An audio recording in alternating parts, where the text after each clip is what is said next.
Hey, Mr. Shatner, this is Joseph with the Chattanooga Pulse. How are you doing today? Hi, Joseph. A pleasure to talk to you. Oh, it's a pleasure to talk to you too. This is such an incredible honor for me. I know you don't have much time, so I will definitely keep it brief. I have the allotted time for you, and I want Perfect. to entertain you as much as possible. Oh, that means so much.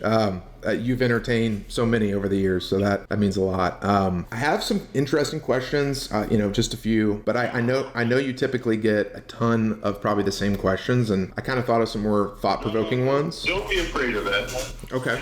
Don't be afraid of it. Just ask me what you want. Just press record. Okay. So you've quite literally experienced space yourself on New Shepard. I know you mentioned initially you felt a bit of sadness after that trip. And I want to know, 5 years down the line, that was in 2021, has that view changed at all? And if not, can you expand on that kind of that feeling? I will indeed. So I went up. Rachel Carson wrote a book called Silent Spring. Right. I read it many, many years ago, and I was influenced by it. And she talked about DDT, which was the answer to every farmer that had insects eating their crops. DDT killed those insects so efficiently. What they didn't realize until much later, it had softened the shells of the eggs of birds. So birds began to die by the millions. And then they discovered the reason why. Then they had to outlaw the use of DDT, which was saving mankind's food. So she outlines the whole battle and how there are other things in the air, in the water, and on the ground that are killing us. And I was deeply influenced by it and began to talk about it. And as the years went by, there were more and more evidence about how we're poisoning ourselves, ending up more recently with plastic, which is the savior of mankind. Oh, look at that, we got a container. Doesn't require us to chop down the trees. But now we know there are minute bits of plastic floating around everywhere, including our bloodstream. So the jeopardy that mankind in his intelligence has put us is profound. And when I was up in space and saw this tiny little rock, I could see the outline. I could see a third of the Earth in its horizon. Oh wow! My God, how little it took to complete this rock that we all live on. When you think of the magic of human beings and their sense of consciousness and our awareness and our religious ideas and the advances we're making in science, we're an extraordinary species that came out of a tree with primitive ideas, and now this sophistication. And the problem now is that mankind lasts long enough to reap the benefits of his intelligence. That's what I thought of when I was up in space. And when I landed, I found myself weeping uncontrollably, and I didn't understand why. And I had to leave for a moment and sit down and think, why am I bawling in front of all these international cameras? And then I realized I was grieved because I saw more emphatically than ever before the vulnerability of Earth. And I was in grief for our beloved planet. Wow, that is an incredible story. I saw a bit of footage I thought was really interesting as you were kind of speaking to some people. I think you were trying to speak to a couple of people, and I saw the emotion in you and how much that meant to you. And so I was just really curious how that whole perspective, changed the way you looked at things down here on Earth. So that is incredibly profound.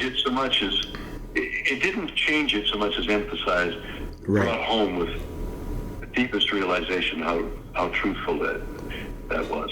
Absolutely. That's incredible. And then, to kind of pivot here a bit, of course, pivot a bit to Star Trek, but I have kind of an interesting question. I don't know how you feel about this, but after all these years, do you ever still feel like you're trying to escape Captain Kirk? Or have you made peace with the fact that James Kirk from Star Trek, the original series, will always be a part of your identity? Well, if I hadn't been able to work after the show was canceled, I might have felt that way. But, right.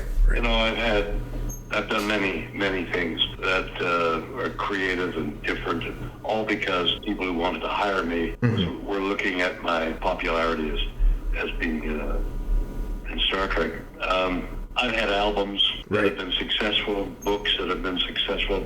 Of course. I'm writing albums and books now. I'm appearing on stage, as you know. I've got a show on the air called The Unexplained that's just been renewed for, I think, the 6th or 7th year. Congratulations. It's very popular. Yeah, it's been ongoing, and now I'm doing this tour, which I've done before in the last 2-3 years. I'll do 5-6 cities where I can drive, where I've been driven to, and open at night, and that night get in a car and drive to the next venue. And I get to tour. This year, for example, I'll do 10, 12 cities on tour and bring what we're talking about to other audiences. The poetry that Robert Chernow and I wrote for these songs is in a book. I'm doing another book on Star Trek. Anyone to look for? I'm going to do a theater appearance with Near Future with Tyson and Neil deGrasse Tyson. Nice. Neil deGrasse Tyson and I will be on stage talking about that's awesome. But we've done it in Seattle to great success. We'll do it in Los Angeles, and if it's successful in Los Angeles, we'll do it in New York. I'm very, very busy. I know, but so you have a lot down the pipeline right now. I have a lot. And it's all due to the success of Star Trek. This will be my last question. This has been great, just the short time we've had. And I just wanted to know, we're kind of in uncertain times right now in our country. And I wanted to know, do you think the vision of hope and optimism that Star Trek kind of ushers or predicts for the future, do you think we're moving closer to that vision, further away from it? I'm kind of curious what your thoughts are on that. I know that's a deep question. I think we're moving equally quickly in both directions to our destruction, as we've just discussed. Yes. The environment is trembling on the edge, and the incredible advent of scientific knowledge. I think the stuff AI, we talk about in science, the scientific principles that we're discovering, the intertwining, all the new scientific advances are remarkable in the discovery of the mystery that's out there, waiting to be discovered. I don't believe we'll ever discover the end of the mystery, but the mystery of existence, the mystery of consciousness, they're all there to be explored if we can just live long. Oh, wow. I love it. Thank you so much for your time, Mr. Shatner. Last thing I'll share very briefly. I had a really close friend of mine. He passed away in December, but your work meant absolutely everything to him. He followed your whole career, Boston Legal, everything. And it was so impactful for his life. So I just wanted to say thank you. And it was so special for me to get to talk to you today. It was a real honor. So thank you again. So much. You made my day. Oh, thank you. Made my day. I will let you go get on to the next interview, but thank you so much. And I'm looking forward to the show here on April 18th.